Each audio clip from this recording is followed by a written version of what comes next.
ਬੱਚਿਓ, ਸਭ ਤੋਂ ਪਹਿਲਾਂ ਮੇਰੇ ਵੱਲੋਂ ਤੁਹਾਨੂੰ ਸਾਰਿਆਂ ਨੂੰ ਪਿਆਰ ਭਰੀ ਸਤਿ ਸ਼੍ਰੀ ਅਕਾਲ। ਹਾਂਜੀ ਬੱਚਿਓ, ਮੈਨੂੰ ਇਹ ਦੱਸੋ ਉਹ ਕਿਹੜਾ ਜਾਨਵਰ ਹੈ ਜਿਸ ਨੂੰ ਗੰਨਾ ਬੜਾ ਪਸੰਦ ਹੈ? ਤਸਵੀਰ ਦੇਖ ਕੇ ਬੁੱਝੋ ਕਿਹੜਾ ਹੋ ਸਕਦਾ ਹੈ? ਹਾਥੀ। ਤੁਸੀਂ ਠੀਕ ਬੁੱਝਿਆ ਬੱਚਿਓ, ਹਾਥੀ ਨੂੰ ਗੰਨਾ ਬੜਾ ਪਸੰਦ ਹੈ। ਚਲੋ ਫਿਰ ਅੱਜ ਅਸੀਂ ਹਾਥੀ ਤੇ ਇੱਕ ਕਵਿਤਾ ਕਰਦੇ ਹਾਂ, ਜਿਹੜਾ ਕਿ ਤੁਹਾਡਾ ਪਾਠ ਚੌਥਾ ਵੀ ਹੈ। ਇਹ ਕਵਿਤਾ ਮੈਂ ਤੁਹਾਨੂੰ ਗਾ ਕੇ ਕਰਵਾਵਾਂਗੀ ਤੇ ਇਸੇ ਤਰ੍ਹਾਂ ਤੁਸੀਂ ਵੀ ਗਾ ਕੇ ਇਹ ਕਵਿਤਾ ਯਾਦ ਕਰਨੀ ਹੈ। ਚਲੋ ਫਿਰ ਸ਼ੁਰੂ ਕਰਦੇ ਹਾਂ। ਸਾਡੇ ਪਿੰਡ ਵਿੱਚ ਹਾਥੀ ਆਇਆ, ਸਾਡੇ ਪਿੰਡ ਵਿੱਚ ਹਾਥੀ ਆਇਆ, ਤੁਰਦਾ ਲੱਗੇ ਪਹਾੜ, ਤੁਰਦਾ ਲੱਗੇ ਪਹਾੜ। ਵੇਖ ਕੇ ਉਸ ਨੂੰ ਕੁੱਤੇ ਭੌਂਕੇ, ਖੁੱਲੇ ਬੰਦ ਕਿਵਾੜ, ਖੁੱਲੇ ਬੰਦ ਕਿਵਾੜ। ਛੱਜਾਂ ਵਰਗੇ ਕੰਨ ਸੀ ਉਹਦੇ, ਚੱਕੇ ਪੁੜ ਜਿਹੇ ਪੈਰ, ਚੱਕੇ ਪੁੜ ਜਿਹੇ ਪੈਰ। ਜੋ ਵੀ ਉਹਨਾਂ ਹੇਠ ਆ ਗਿਆ, ਨਹੀਂ ਰਤਾ ਵੀ ਖੈਰ, ਨਹੀਂ ਰਤਾ ਵੀ ਖੈਰ। ਪੇਟ ਭਰਨ ਲਈ ਟੱਪ ਗਿਆ ਉਹ, ਹਰੇ ਖੇਤ ਦੀ ਵਾੜ, ਹਰੇ ਖੇਤ ਦੀ ਵਾੜ। ਸਾਡੇ ਪਿੰਡ ਵਿੱਚ ਹਾਥੀ ਆਇਆ, ਤੁਰਦਾ ਲੱਗੇ ਪਹਾੜ, ਤੁਰਦਾ ਲੱਗੇ ਪਹਾੜ। ਮੂੰਹ 'ਚ ਨਿਕਲੇ ਦੰਦ ਜਿਵੇਂ ਦੋ ਲਿਸ਼ਕਦੀਆਂ ਤਲਵਾਰਾਂ, ਅੱਖਾਂ ਤੋਂ ਸ਼ਰਮਾਕਲ ਜਾਪੀ, ਜਦ ਮੈਂ ਝਾਤੀ ਮਾਰਾਂ, ਜਦ ਮੈਂ ਝਾਤੀ ਮਾਰਾਂ। ਤੁਰਦਾ ਬੇਪਰਵਾਹਾਂ ਵਾਂਗੂ, ਤੁਰਦਾ ਬੇਪਰਵਾਹਾਂ ਵਾਂਗੂ, ਸਿਰ ਤੋਂ ਬੋਝ ਉਤਾਰ, ਸਿਰ ਤੋਂ ਬੋਝ ਉਤਾਰ।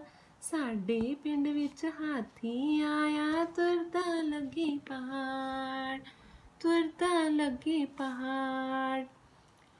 ਲੰਮ ਸਲੰਮੀ ਸੁੰਡ ਸੀ ਉਹਦੀ, ਲੰਮ ਸਲੰਮੀ ਸੁੰਡ ਸੀ ਉਹਦੀ, ਹੋਵੇ ਜਿਵੇਂ ਸਰਾਲ, ਹੋਵੇ ਜਿਵੇਂ ਸਰਾਲ। ਇੱਕੋ ਵਾਰ 'ਚ ਥੱਬਾ ਚਾਰਾ ਪੁੱਟ ਲਵੇ ਉਸ ਨਾਲ, ਕੁਝ ਨੂੰ ਤਾਂ ਉਹ ਨਿਗਲ ਗਿਆ ਸੀ, ਕੁਝ ਨੂੰ ਗਿਆ ਲਿਤਾੜ, ਕੁਝ ਨੂੰ ਗਿਆ ਲਿਤਾੜ। ਸਾਡੇ ਪਿੰਡ ਵਿੱਚ ਹਾਥੀ ਆਇਆ, ਤੁਰਦਾ ਲੱਗੇ ਪਹਾੜ। ਭਰ ਸੁੰਡ ਫੁਹਾਰੇ ਛੱਡੇ, ਜਦੋਂ ਨਹਿਰ ਵਿੱਚ ਨਹਾਵੇ, ਇਉਂ ਲੱਗਦਾ ਸੀ ਨਹਾ ਕੇ ਉਸਨੂੰ ਮਜ਼ਾ ਬੜਾ ਹੀ ਆਵੇ, ਮਜ਼ਾ ਬੜਾ ਹੀ ਆਵੇ। ਪਲ ਵਿੱਚ ਉਸਨੂੰ ਭੁੱਲ ਗਿਆ ਸੀ ਤਪਦਾ ਭਖਦਾ ਹਾੜ, ਤਪਦਾ ਭਖਦਾ ਹਾੜ। ਸਾਡੇ ਪਿੰਡ ਵਿੱਚ ਹਾਥੀ ਆਇਆ, ਤੁਰਦਾ ਲੱਗੇ ਪਹਾੜ, ਤੁਰਦਾ ਲੱਗੇ ਪਹਾੜ। ਵੇਖ ਕੇ ਉਸਨੂੰ ਕੁੱਤੇ ਭੌਂਕੇ, ਖੁੱਲੇ ਬੰਦ ਕਿਵਾੜ, ਖੁੱਲੇ ਬੰਦ ਕਿਵਾੜ। ਹਾਂਜੀ ਬੱਚਿਓ, ਇਹ ਸੀ ਸਾਡੀ ਕਵਿਤਾ ਪਾਠ ਚੌਥਾ ਹਾਥੀ। ਚਲੋ ਫਿਰ ਇਸ ਦੇ ਭਾਵ ਸ਼ੁਰੂ ਕਰਦੇ ਹਾਂ। ਬੱਚਿਓ, ਇਹ ਕਵਿਤਾ ਕਵੀ ਸ਼ਿਵਨਾਥ ਜੀ ਦੀ ਲਿਖੀ ਹੋਈ ਹੈ।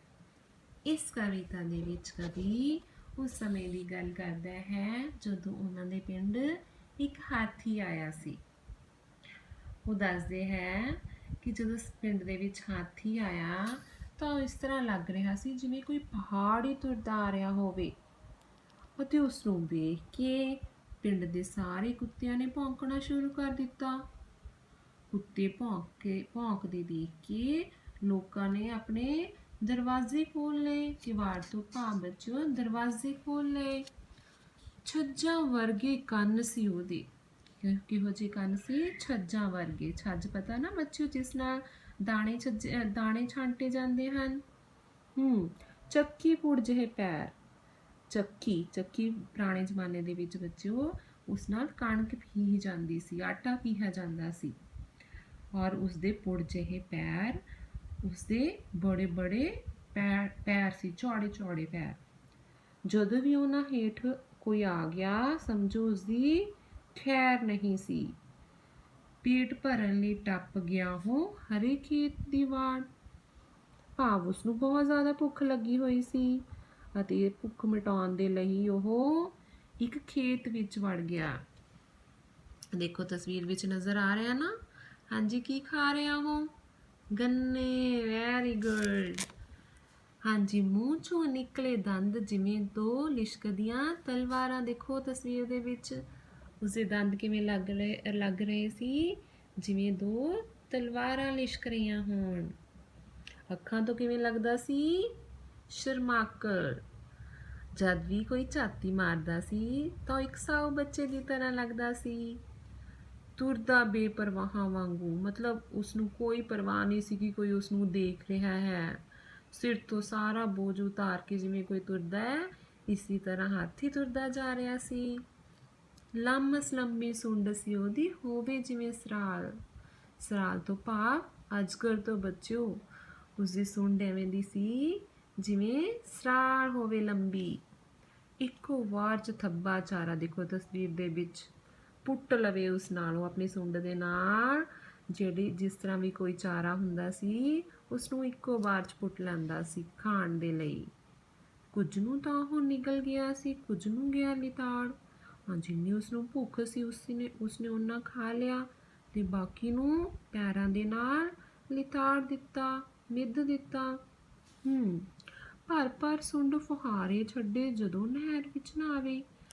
ਜਦੋਂ ਨਹਿਰ ਵਿੱਚ, ਦੇਖੋ ਤਸਵੀਰ ਦੇ ਵਿੱਚ, ਨਹਾਉਣ ਗਿਆ ਤਾਂ ਉਹ ਆਪਣੀ ਸੁੰਡ ਦੇ ਨਾਲ ਪਾਣੀ ਕਿਸ ਤਰ੍ਹਾਂ ਛੱਡ ਰਿਹਾ ਸੀ? ਭਰ ਕੇ ਫੁਹਾਰੇ ਛੱਡ ਰਿਹਾ ਸੀ। ਇਉਂ ਲੱਗਦਾ ਸੀ ਕਿ ਉਸਨੂੰ ਨਹਾ ਕੇ ਬੜਾ ਹੀ ਮਜ਼ਾ ਆ ਰਿਹਾ ਹੈ। ਪਲ ਵਿੱਚ ਉਸਨੂੰ ਭੁੱਲ ਗਿਆ ਸੀ ਤਪਦਾ ਭਖਦਾ ਹਾੜ। ਜੇਠ ਹਾੜ ਦੇ ਵਿੱਚ ਤੁਹਾਨੂੰ ਪਤਾ ਨਾ ਬੱਚਿਓ, ਬਹੁਤ ਜ਼ਿਆਦਾ ਗਰਮੀ ਹੁੰਦੀ ਹੈ। ਤੁਹਾਨੂੰ ਸਾਰਿਆਂ ਨੂੰ ਵੀ ਨਹਾ ਕੇ ਮਜ਼ਾ ਆਉਂਦਾ ਹੈ ਨਾ। ਇਸੇ ਤਰ੍ਹਾਂ ਹਾਥੀ ਨੂੰ ਵੀ ਗਰਮੀ ਜਿਹੜੀ ਸੀ, ਹਾੜ ਦੀ ਗਰਮੀ, ਭੁੱਲ ਗਈ ਸੀ। ਸਾਡੇ ਪਿੰਡ ਵਿੱਚ ਹਾਥੀ ਆਇਆ, ਤੁਰਦਾ ਲੱਗੇ ਪਹਾੜ। ਵੇਖ ਕੇ ਉਸਨੂੰ ਕੁੱਤੇ ਭੌਂਕੇ, ਖੁੱਲੇ ਬੰਦ ਕਿਵਾੜ। ਸੋ ਬੱਚਿਓ, ਇਹ ਸੀ ਸਾਡੀ ਪਾਠ ਚੌਥਾ, ਹਾਥੀ ਕਵਿਤਾ। ਤੁਸੀਂ ਇਸ ਨੂੰ 2 ਵਾਰੀ ਚੰਗੀ ਤਰ੍ਹਾਂ ਪੜ੍ਹਨਾ ਹੈ ਤੇ ਇਸੇ ਤਰ੍ਹਾਂ ਯਾਦ ਕਰਨਾ ਹੈ। ਧੰਨਵਾਦ।